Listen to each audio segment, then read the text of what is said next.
Ananias et Saphira. Tu as déjà entendu ces prénoms-là, mais tu ne sais pas trop l'histoire et tout. Tu es au bon endroit dans le défi lecture de la Bible de l'aurore au crépuscule. Aujourd'hui, on va lire leur histoire. On lit la Bible de la Genèse à l'Apocalypse 10 minutes tous les jours. On a commencé l'année dernière, on a fini l'Ancien Testament, on a commencé le Nouveau Testament et donc aujourd'hui, on est dans le livre des Actes des Apôtres. Donc, n'hésite pas à nous rejoindre. Merci Seigneur parce que ta parole est vraie, ta parole est puissante. Merci Seigneur parce que tu nous parles à chacun. Bénis tous ceux qui sont avec moi dans ce défi. Vraiment, garde-les, protège-les, eux et leur famille. Aide-nous à pouvoir comprendre le passage qu'on va lire aujourd'hui et le mettre en pratique au nom de Jésus.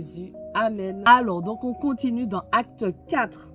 Pierre et Jean parlaient encore au peuple quand survinrent les prêtres, le commandant des gardes du temple et les Sadducéens. Ils étaient excédés parce que les apôtres enseignaient le peuple et annonçaient la résurrection des morts dans la personne de Jésus.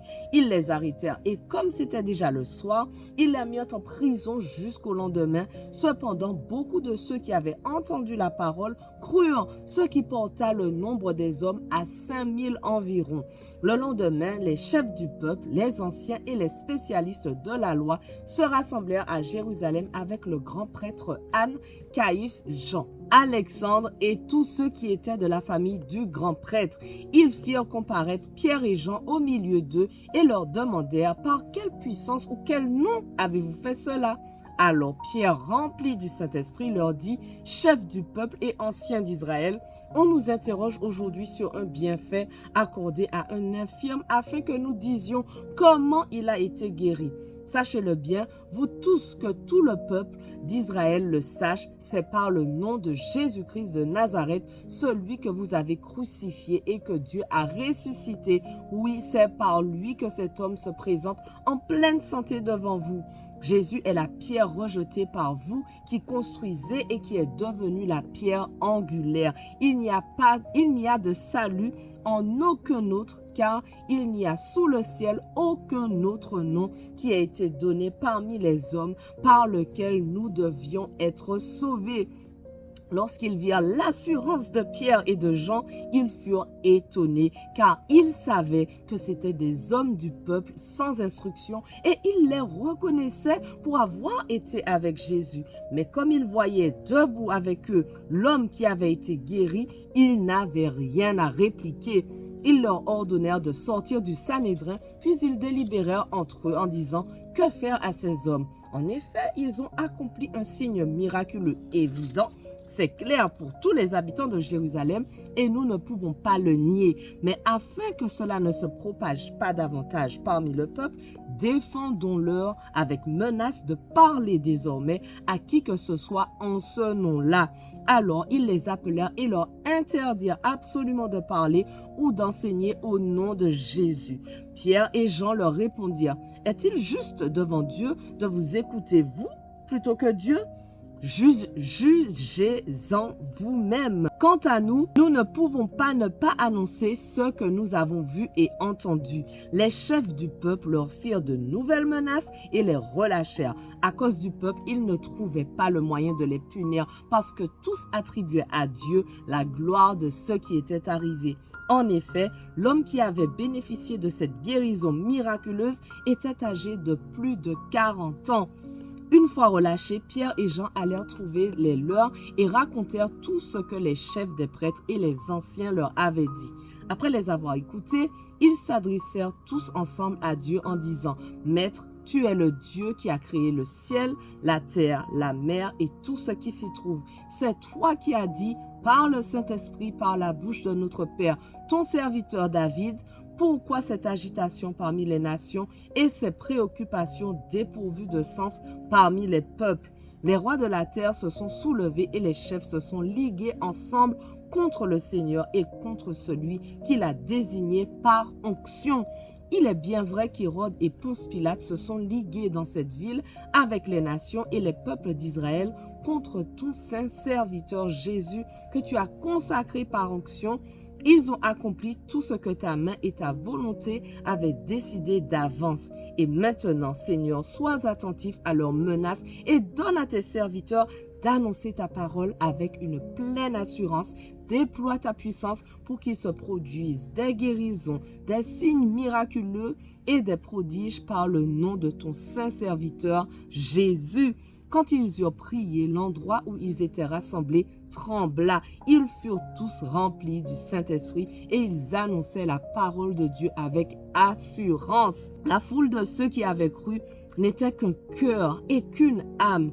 Personne ne disait que ses biens lui appartenaient en propre, mais ils mettaient tout en commun. Avec beaucoup de puissance, les apôtres rendaient témoignage de la résurrection du Seigneur Jésus et une grande grâce reposait sur eux tous. Il n'y avait aucun nécessiteux parmi eux. Tous ceux qui possédaient des champs ou des maisons les vendaient, apportaient le prix de ce qu'ils avaient vendu et le déposaient aux pieds des apôtres et l'on faisait des distributions à chacun en fonction de ses besoins. Joseph, celui que les apôtres surnommaient Barnabas, ce qui signifie fils d'encouragement, un lévite originaire de Chypre, vendit un champ qu'il possédait, apporta l'argent et le déposa aux pieds des apôtres. Acte 5. Maintenant, Ananias et Saphira. Cependant, un homme appelé Ananias, avec Saphira sa femme, vendit une propriété et garda une partie du prix en accord avec sa femme. Il apporta le reste et le déposa aux pieds des apôtres. Pierre lui dit, « Ananias, pourquoi Satan a-t-il rempli ton cœur au point que tu aies menti au Saint-Esprit et gardé une partie du prix du champ? S'il n'avait pas été vendu, ne te restait-il pas? Et après l'avoir vendu, n'avais-tu pas le droit de disposer du prix? Comment as-tu pu former dans ton cœur un projet pareil? Ce n'est pas à des hommes que tu as menti, mais à Dieu. » Quand Ananias entendit ces paroles, il tomba et expira. Une grande crainte s'empara de tous ceux qui l'apprirent. Les jeunes gens se levèrent pour envelopper le corps, puis ils l'emportèrent pour l'enterrer. Environ 3 heures plus tard, sa femme entra sans savoir ce qui était arrivé.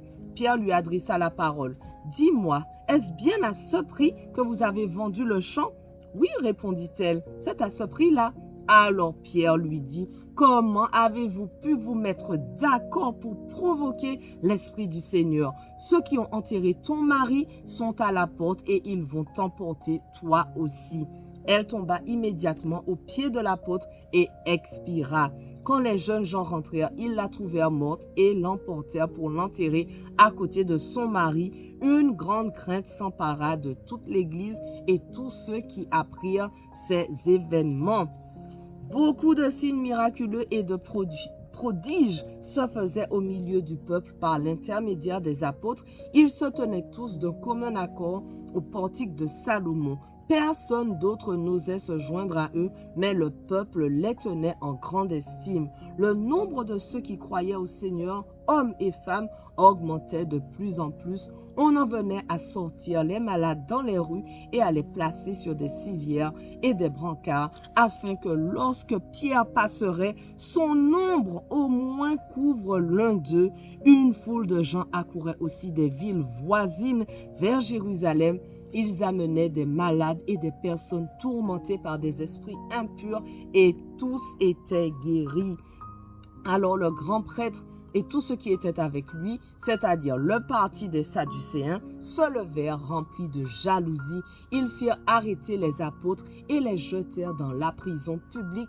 Mais pendant la nuit, un ange du Seigneur ouvrit les portes de la prison, les fit sortir et leur dit, « Allez-y, tenez-vous dans le temple et annoncez au peuple toutes les paroles de la vie nouvelle. » Après avoir entendu cela, ils entrèrent de bonne heure dans le temple et se mirent à enseigner.